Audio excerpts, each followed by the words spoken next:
En este video vamos a presentar el práctico de análisis de textos número 4 de Teoría de Análisis Literario y Culturales 1 del año 2020. Es un trabajo práctico que denominamos en líneas generales diversidad cultural. La consigna de este práctico es la de identificar en un texto por lo menos dos voces diferentes que se escuchan. Vamos a explicar de qué se trata eso.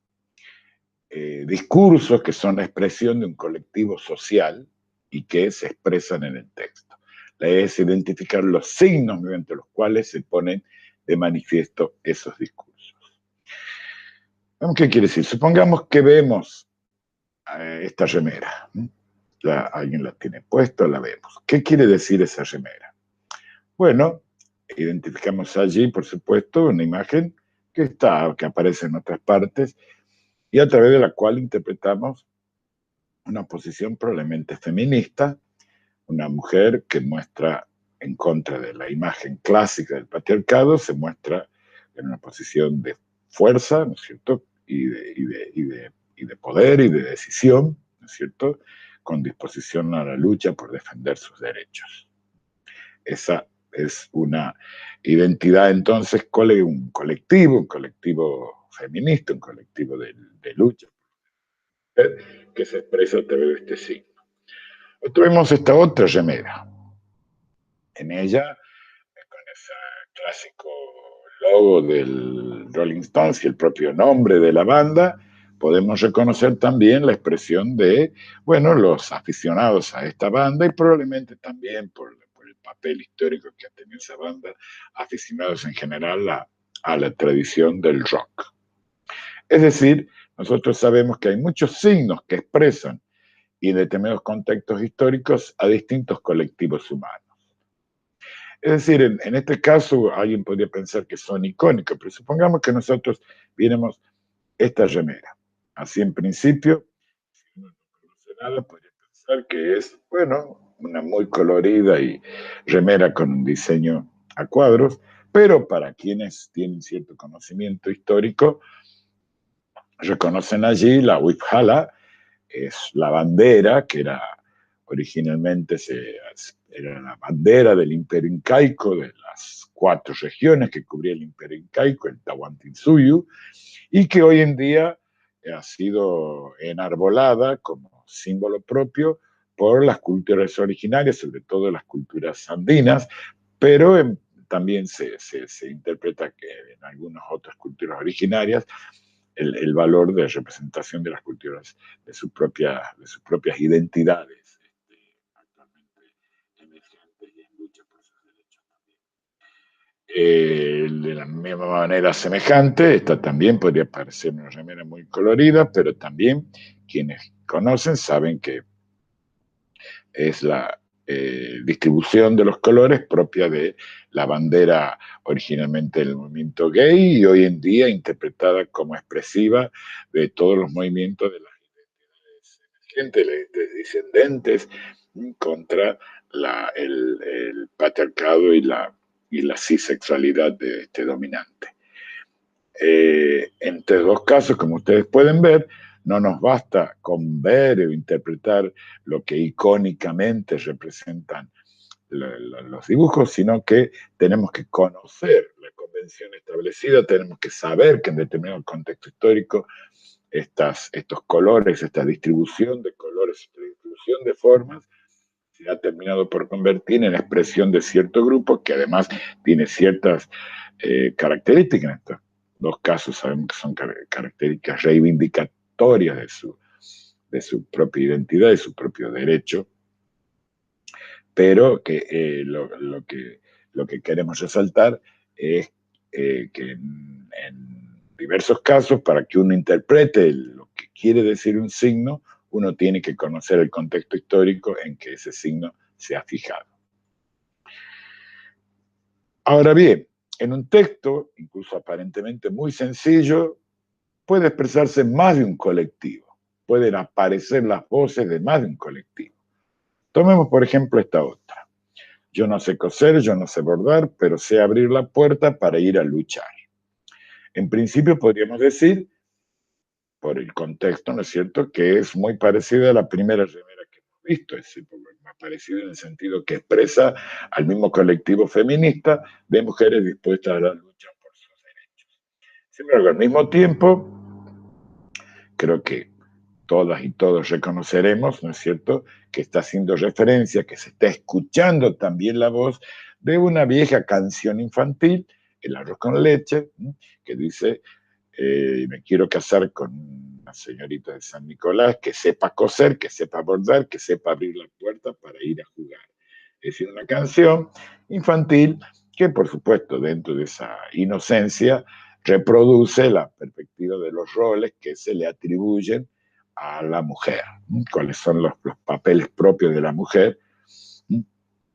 Y entonces ese texto está también siendo escuchado aquí, aunque al mismo tiempo para ser contestado, ¿cierto? Al mismo tiempo para ser cuestionado, pero se escucha detrás de eso entonces la voz del patriarcado, atribuyendo ciertos roles para la mujer, y al mismo tiempo se escucha también la voz del feminismo que cuestiona esa voz del patriarcado. O tomemos esta otra remera, en la cual lo primero que salta a la vista cuando uno lo ve, y después de haber visto infinitamente el logo de la bebida, de la Coca-Cola, reconocemos las características del logotipo, las características de la caligrafía de la Coca-Cola. Sin embargo, obviamente el texto está cambiado. En vez de Coca dice Cuba, en vez de cola dice libre. Y es interesante notar también que allí donde debería decir tome o beba, la remera puesto parece decir viva, más una estrellita roja que por supuesto no forma parte del logo de la Coca-Cola. Ahora bien, en este caso entonces podemos claramente interpretar que esta remera expresa un colectivo partidario de la Revolución Cubana y de la independencia de Cuba con respecto al afán imperialista. Sin embargo, al mismo tiempo están apareciendo los signos, que son los primeros que hemos reconocido, los signos propios que nos recuerdan y que nos permiten escuchar de alguna manera también la voz del imperialismo a través de su representación en uno de los productos clásicos de la expansión económica norteamericana, a través de la alusión a la caligrafía propia de la Coca-Cola. Entonces, ahí vemos que estos son textos aparentemente muy sencillos, que expresan una identidad, pero al mismo tiempo, al expresarla, se escuchan más de una voz. Podemos reconocer los signos que expresan a cada una de esas voces. Vamos a tratar de ver ahora textos más complejos, los textos literarios, algunos textos literarios en los cuales tenemos los ejemplos, porque para este práctico podemos usar textos literarios o textos culturales. Vamos a tomar primero un fragmento de Los ríos profundos, una novela del peruano José María Arguedas. Por supuesto, para este video y para dar los ejemplos, vamos a concentrarnos en algunos pasajes que son los que nos van a permitir ilustrar, pero en el aula virtual, ahí mismo donde vamos a subir el video, también pueden encontrar, bueno, los textos más completos que nos permitirán entender mejor los ejemplos. Aquí, en el caso de Los ríos profundos de José María Arguedas, vamos a seleccionar dos pasajes en particular. En el texto se cuenta como el protagonista, Esteban, escribe dos cartas de amor, o por lo menos empieza a escribir dos cartas de amor. Una por encargo dirigida a una muchacha de la aristocracia de la ciudad en la que vive, a Bancay, que es un encargo que le ha hecho un compañero de estudios, porque él está internado en un colegio ahí en la Bancay. Y la otra, en cambio, está dirigida a una niña india, porque él, el personaje, el protagonista, en realidad eso está tomado de la propia vida de Arguedas, es casi autobiográfica la referencia, se crió originalmente en comunidades indias y luego ya en la adolescencia su padre lo llevó a Bancay, a ese internado para que realice sus estudios. Pero vamos a examinar entonces concretamente las dos cartas. si leen el fragmento completo podrán ver muchos otros signos que pueden ser interesantes para nuestro análisis. Pero aquí en las dos cartas tenemos un ejemplo claro de voces de culturas distintas que se escuchan. Esta es la carta que le escribe a la muchacha blanca de la aristocracia abancaína. Usted es la dueña de mi alma, adorada niña. Está usted en el sol, en la brisa, en el arco iris que brilla bajo los puentes, en mis sueños, en las páginas de mis libros, en el cantar de la alondra, en la música de los sauces que crecen junto al agua limpia. Reina mía, reina de Abancay, reina de los pisallanes floridos, he ido al amanecer hasta tu puerta. Las estrellas dulces de la aurora se posaban en tu ventana. La luz del amanecer rodeaba tu casa, formaba una corona sobre ella. Y cuando los jilgueros vinieron a cantar desde las ramas de las moreras, cuando llegaron los zorzales y las calandrias, la avenida semejaba a la gloria. Me pareció verte entonces caminando solita entre dos filas de árboles iluminados. Ninfa dorada, entre las moreras jugabas como una mariposa. Aún con los elementos locales que tiene este texto, como nombrar las pisallanes o las moreras, que son, o los mismos zorzales y calandrias, que son árboles y aves que se encuentran en la zona.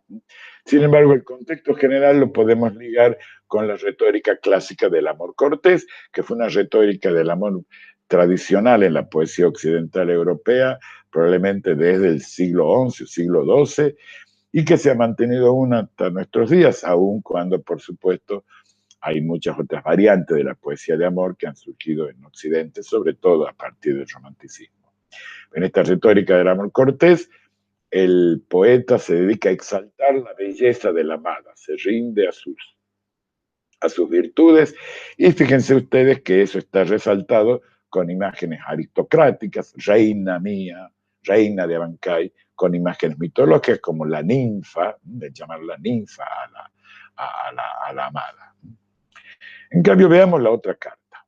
La otra carta está un poco después y dice, Uyaricha cantiniki siva cantita. Escucha al picaflor esmeralda que te sigue. Te ha de hablar de mí. No seas cruel, escúchale. Lleva fatigadas las pequeñas alas, no podrá volar más. Detente ya. Está cerca la piedra blanca donde descansan los viajeros. Espera allí y escúchale. Oye su llanto. Es solo el mensajero de mi joven corazón. Te ha de hablar de mí. Oye, hermosa. Tus ojos como estrellas grandes, bella flor. No huyas más, detente. Una orden de los cielos te traigo. Te mandan ser mi tierna amante.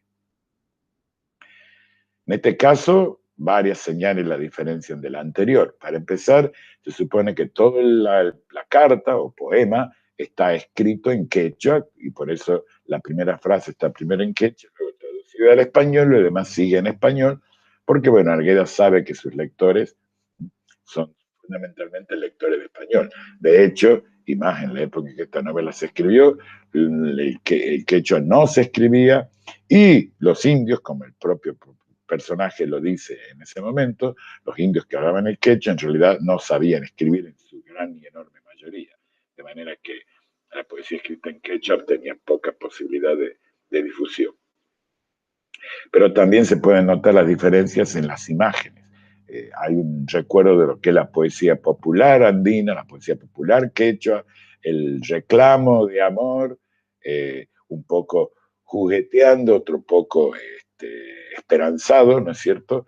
Y las imágenes que hacen alusión a los espacios cotidianos, a la naturaleza silvestre, que hacen referencia entonces a una retórica muy distinta que la retórica de la poesía quechua. Aquí en cada uno de estos textos se escucha la voz de una cultura, están los signos propios, el modo particular que tiene esa cultura de expresarse e incluso de reconocerse a sí mismo, en el que Arguedas lo utiliza al contraste para poner de relieve esas dos culturas y uno al leer el texto entonces escucha esas dos voces. Eso es bastante propio de la vida de Arguedas y de la obra de Arguedas. Prácticamente uno puede decir que la sustancia fundamental del proyecto creador de Arguedas está en poner de relieve ese conflicto, sobre todo en tratar de rescatar la imagen derogatoria y digamos, marginadora, ¿no es cierto?, silenciadora de la cultura indígena que tienen las culturas de base europea, las culturas blancas, digamos, y entonces eso forma parte de todo su proyecto creador, quizá por su propia experiencia. Pero entonces, consideremos otro ejemplo. Aquí nos vamos a una obra de teatro de William Shakespeare, La Tempestad, una de las últimas obras y considerada también una de las grandes creaciones de Shakespeare, esta obra La Tempestad. Vamos a ver aquí un ejemplo que es distinto en un aspecto importante. Aquí, la obra de William Shakespeare, La Tempestad, en realidad no toca un tema directamente que podríamos decir de diversidad cultural, como podríamos decir que sí ocurre en Arguedas, ya que Arguedas plantea como tema de muchas de sus obras, justamente el conflicto entre las culturas dominadoras y la cultura dominada originaria andina. Aquí La Tempestad, aquí hemos puesto un breve resumen, en el aula virtual pueden encontrar la obra completa para los que tengan interés en leerla y justamente ver que mejor ilustrado este ejemplo. Aquí solamente para no hacerles perder el interés en la lectura de la obra completa, hacemos un resumen de la situación inicial. Próspero, duque de Milán, fue despojado del poder por su hermano Antonio, puesto en una barca y entregado a merced de las olas con su hijita Miranda. Próspero desembarcó en una isla desierta en la que había sido desterrada la hechicera Sycorax. Gracias a sus artes mágicas, Próspero liberó a varios espíritus aprisionados por la maga, entre ellos a Ariel, y los sometió a sus órdenes. Y tiene ahora a su servicio al hijo de la hechicera, Calibán, una criatura monstruosa, abyecta, ingenua, ignorante, digamos, que es el único habitante de la isla.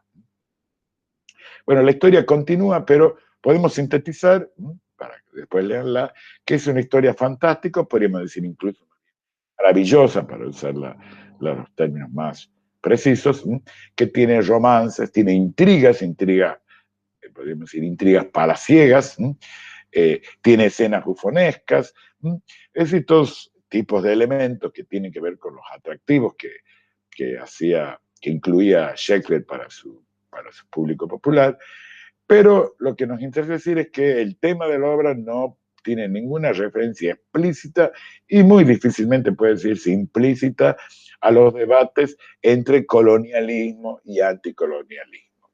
Y sin embargo, examinaremos ahora cómo construyó Shakespeare al personaje de Calibán. Aquí tenemos una representación pictórica que se hizo de Calibán, como vimos, ese personaje monstruoso, maligno,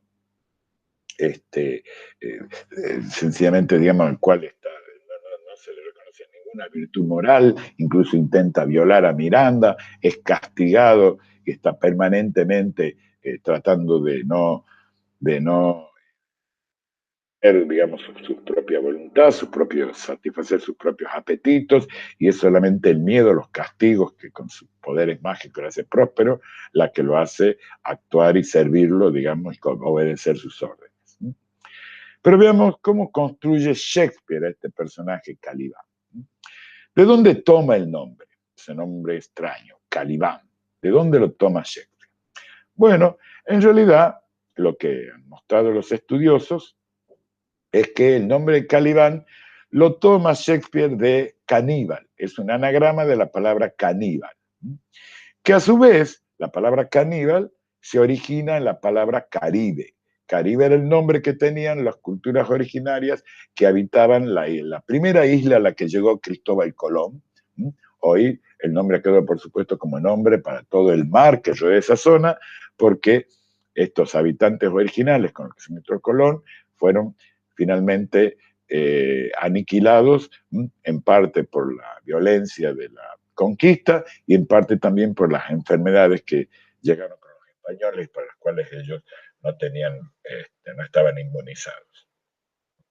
Fíjense ustedes que entonces la palabra Caribe derivó en caníbal, y eso nos da una pauta de lo que es típico, como ya hemos charlado en otro momento, de lo que es el discurso colonialista, que trata de justificar su dominio, su conquista y el someter a la servidumbre a los pueblos de las tierras que conquista y de las que se apodera, atribuyéndoles características salvajes, casi animales, que digamos, por los cuales queda como aparentemente legitimado el que ejerzan su poder, su dominio, con el pretexto de ejercer la civilización o incluso controlar esos apetitos animales.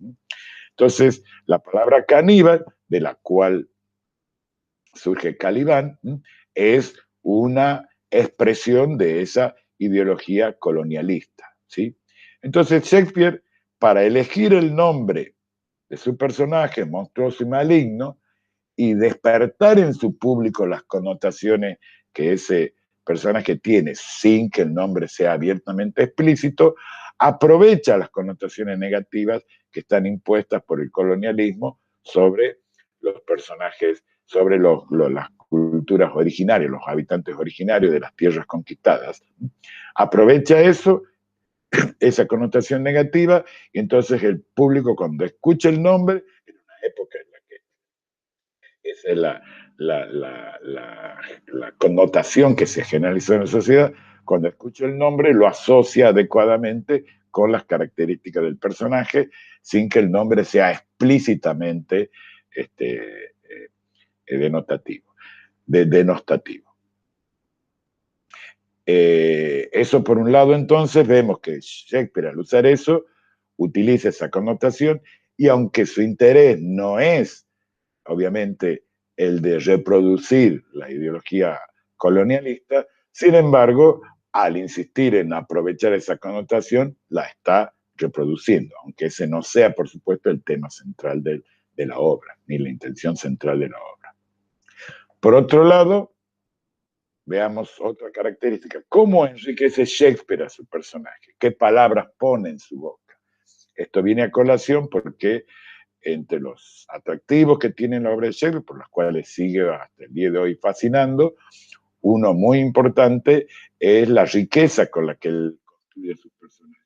Ningún personaje se queda en la perspectiva meramente funcional de servir de soporte a las acciones de los otros personajes, tener alguna densidad psicológica, sino que él los dota de riqueza y les da autonomía y profundidad a todos sus personajes. Entonces, por ejemplo, citemos algunas de las palabras que podemos encontrar en el texto de La Tempestad que dice Calibán.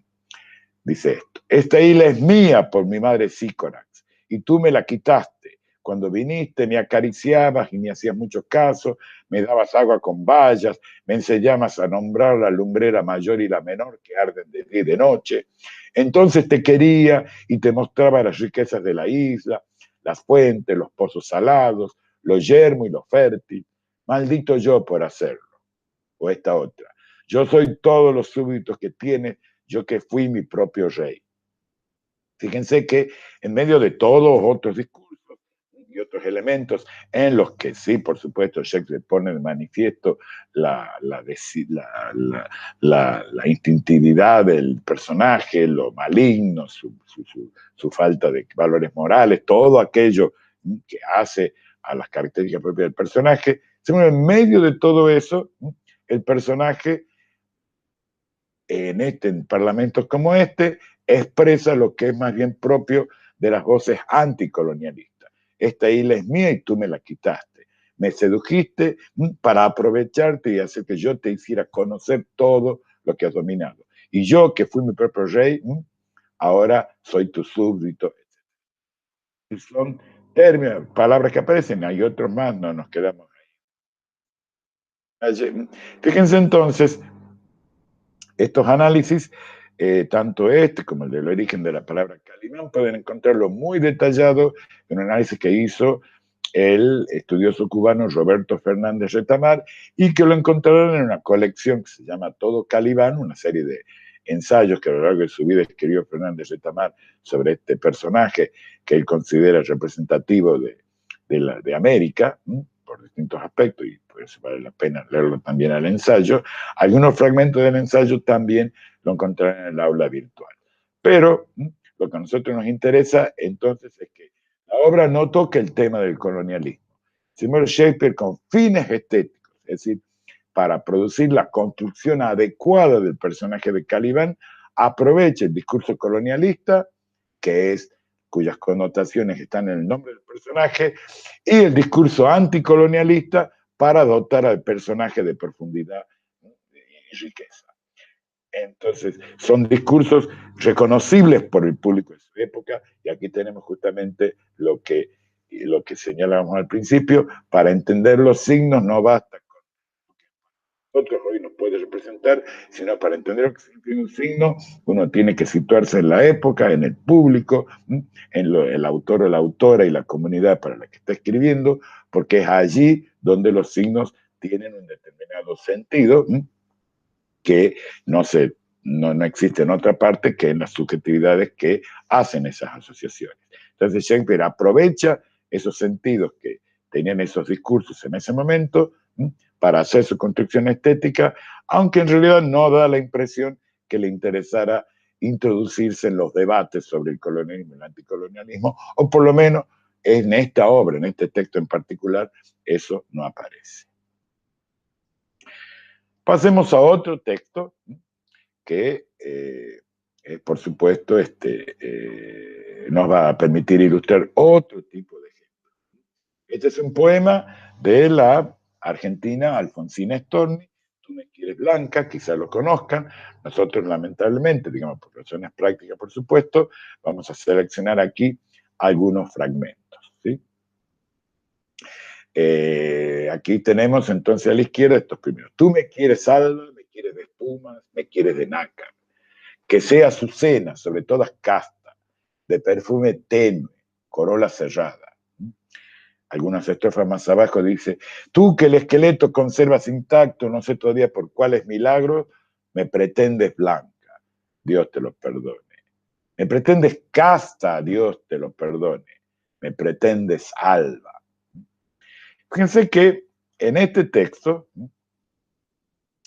encontramos estas expresiones. Tú me quieres alba, sobre todas casta, me pretendes blanca, me pretendes casta, me pretendes alba.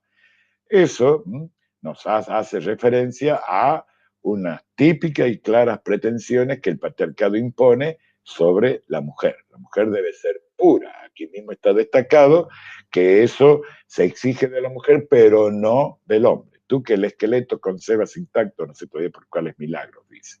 Entonces aquí se está expresando cuál es la pretensión del patriarcado. Están los valores que el patriarcado impone. Pero más adelante el poema sigue diciendo, huye hacia los bosques, vete a la montaña, límpiate la boca, vive en las cabañas, toca con las manos la tierra mojada, alimenta el cuerpo con raíz amarga. Y termina diciendo, después de otras estrofas, y cuando las carnes te sean tornadas, y cuando hayas puesto en ellas el alma que por las alcobas se quedó enredada, entonces, buen hombre, preténdeme blanca, preténdeme niña, preténdeme casta. Aquí hay un juego, y si lo ven al poema completo quedará más claro, que ese es un desarrollo de esta otra crítica. En realidad, el hombre, aunque exige de la mujer que sea blanca, casta, pura, sin embargo, él no lo es.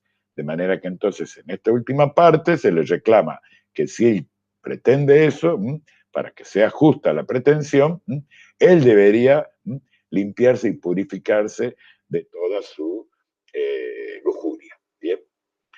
Fíjense ustedes que en este poema podemos decir, por lo que venimos analizando, que la voz del patriarcado se escucha en esas frases con el tú.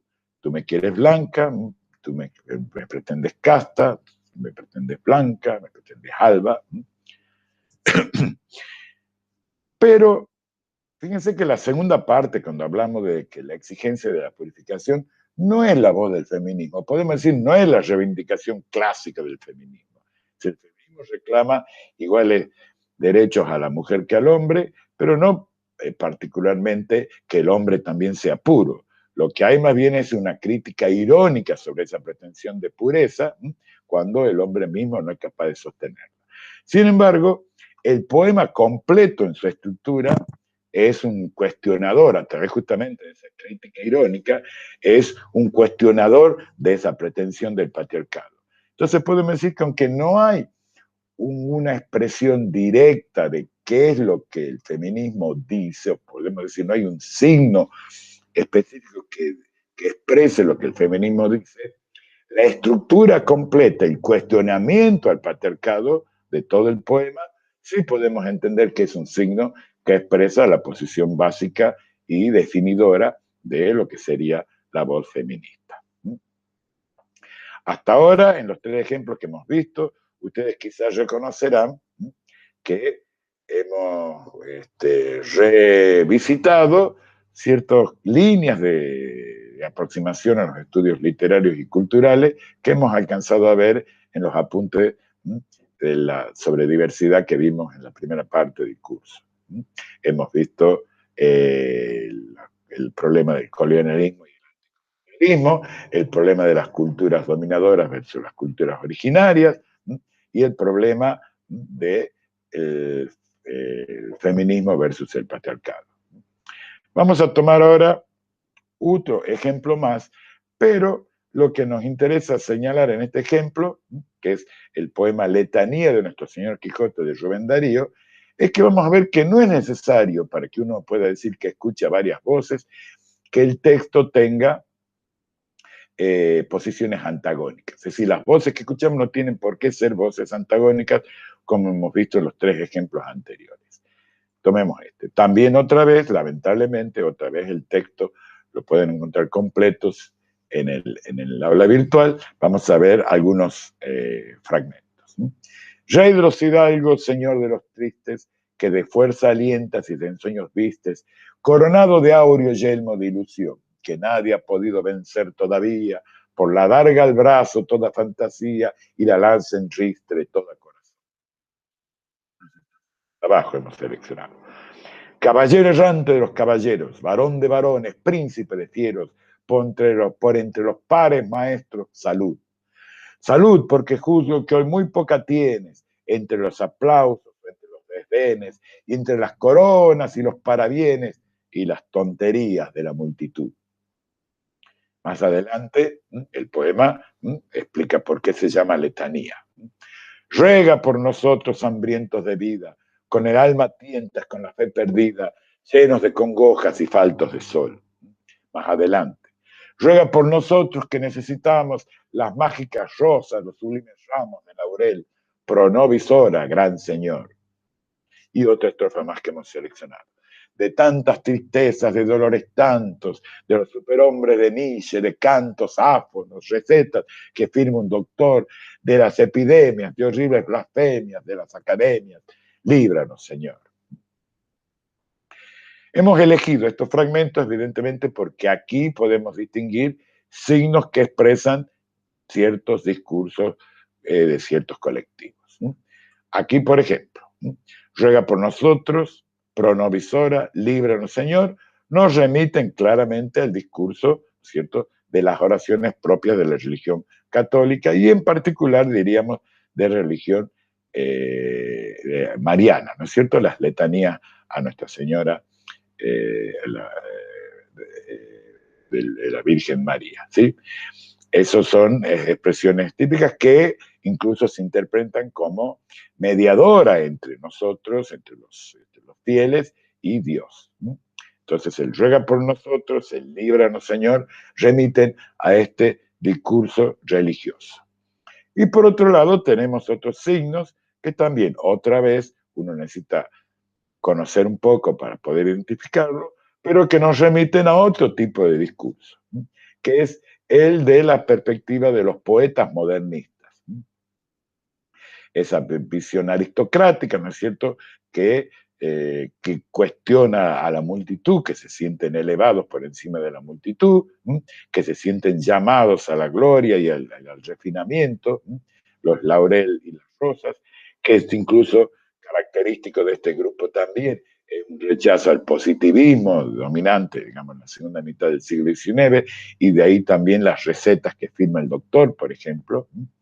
Esos elementos que aparecen ahí como los cuestionados, las tonterías de la multitud y las recetas que firma el doctor, así como lo anhelado que son las rosas y el laurel, remiten al discurso de los poetas modernistas. Ustedes se dan cuenta que no hay una oposición clara. Los poetas modernistas y la religión católica no son dos grupos antagónicos, pero sí podemos decir que son claramente dos discursos distintos que aparecen en este texto, dos voces que se escuchan en este texto, y que entonces podemos identificar, ¿no es cierto?, como colectivos humanos que están allí expresados, aun cuando no sean, como en los casos anteriores, oposiciones antagónicas, como el feminismo y el patriarcado, las culturas conquistadoras y las culturas originarias, o el colonialismo y el anticolonialismo. Bueno, muy bien. Con estos ejemplos, probablemente ya tenemos los instrumentos para encarar el práctico. La consigna del práctico es que en un texto que ustedes elijan, identifiquen al menos dos voces diferentes que allí se escuchen y resuman sus características principales. Hemos visto aquí qué queremos decir con escuchar dos voces, lo hemos denominado de distinta manera, pero bueno, a lo largo de la exposición hemos visto qué quiere decir. Pero además de identificar los grupos y decir, bueno, por ahí es difícil encontrar un nombre adecuado para cada grupo, pero bueno, sin embargo, se puede tratar de caracterizarlo por algunos rasgos principales, pero también es importante que identifiquen, como hemos ido haciendo en estos ejemplos, cuáles son los signos en el texto a través de los cuales se reconoce cada uno de esos discursos, cuáles son los signos que son propios y expresivos de ese colectivo humano al que estamos dando. Y también algunos datos sobre la contextualización histórica, porque, como estamos señalando, en realidad el valor de los signos no es eterno, no existe en ninguna esfera uránica, sino existe en determinado contexto para determinadas personas. Como hemos visto incluso al analizar el caso de Caliban, el caso de la tempestad de Shakespeare, nosotros hoy es muchos de los signos que allá aparecen y que hoy podemos distinguir probablemente no tienen el mismo valor que tienen hoy, pero justamente por eso remitimos a los estudiosos como Retamar y las figuras que Retamar cita, que nos señalan de dónde salieron Shakespeare y en qué se basan, ¿no es cierto?, para sostener que en ese momento esos signos significaban tal cosa. Recuerden esto, porque un problema típico cuando hacemos este práctico es que algunas y algunos se concentran o se dedican a mostrarnos cómo el autor o la autora del texto describe a dos colectivos. Y no es eso, no es eso. Como hemos visto también en el ejemplo de Shakespeare, puede ser que no estemos hablando de los colectivos. En realidad lo que nos interesa a nosotros es que aparezcan en el texto los signos que expresan a esos colectivos, incluso independientemente de si se los nombra, si los identifica o no. Nosotros reconocemos en esos colectivos la emergencia de un elemento social que porta significado para ese colectivo y es por eso justamente que necesitamos la contextualización histórica para poder fundamentar que efectivamente algo significa. Para llevar a cabo esta tarea, por último, es importante subrayar que hay que elegir muy bien el texto a analizar. Probablemente eligiendo el texto tengan ya más de la mitad del trabajo práctico hecho. Elegir bien el texto es lo que le va a decir, bueno, el análisis se va a hacer rápidamente, va a resultar casi obvio, casi solo va a salir el análisis de encontrar los signos y los grupos. Por ahí aparecen otros que aparentemente son viables, sí, da la impresión que pueden servir para hacer este práctico, pero que cuando uno lo revisa se da cuenta que el análisis puede volver muy complicado e incluso a veces imposible. Es decir, ocurre a veces que uno puede pensar que hay dos voces y en realidad no hay dos voces. Por eso incluimos finalmente algunas recomendaciones para la elección del texto. Por supuesto que es tentador inclinarse por un texto en el que se ponga de manifiesto una oposición. Eso Entonces, porque es bastante probable, ¿no es cierto?, que en la oposición, como ustedes ven, que al presentarse cierta posición o cierta colectivo, digamos, que se marca por oposición a otro, es probable que también aparezca entonces de alguna manera la voz del otro. Pero ya hemos visto, por el ejemplo del poema de Rubén Darío, que no es necesariamente así. Uno puede distinguir dos, tres, cuatro voces, incluso muchas más en un texto, y que no sean antagónicas una de la otra. Sencillamente distintos discursos, distintas voces que pueden ser distinguibles claramente de distintos colectivos sociales que emergen en el texto.